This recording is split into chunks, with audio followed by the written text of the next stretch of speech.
জয় বাংলা, জয় Bangla,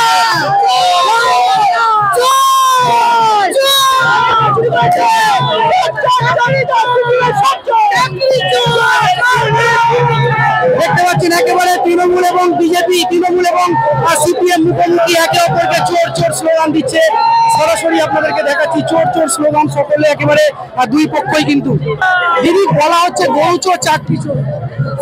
CPM ছাড়া দুর্নীতি সিপিএমরা করে গেছে, ওরা সেটা ভুলতে পারছে না। এখন কি করবে? সিপিএম এর অত্যাচার আজকের ডেটেও পুরো পশ্চিম বাংলার ঘরে ঘরে আলোচিত। শাহীবাড়ি থেকে নন্দীগ্রাম পর্যন্ত মারিচাপি থেকে শুরু করে আনন্দমার্গী হত্যা, সিপিএম এর হাত, রক্তে রাঙানো হাত, এদের গায়ে রক্তের ছিটে আছে। তাই পশ্চিম বাংলার মানুষ 2011 সালে এদের বিসর্জন দিয়েছিল এবং আজকের ডেটেও ওদেরকে একটা সিটে ভোট দেয় না।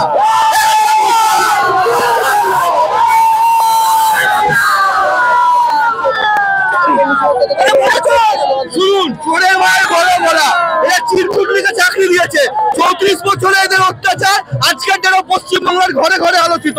শাহীবাড়ি থেকে শুরু করে মারিচাপি থেকে শুরু করে আনন্দমার্গী থেকে শুরু করে ধানতলা, বামতলা, নন্দীগ্রাম, সিংগুট, ভাঙড়, সমস্ত এদের অত্যাচারের কাহিনী আজকের ডেটেও মানুষের ঘরে আলোচিত। এর জন্য 2011 সালে মানুষ এদেরকে বিসর্জন দিয়েছিল এবং আজকের ডেটে একটাও ভোট পায় না। তাই এরা শূন্যে দাঁড়িয়ে আছে।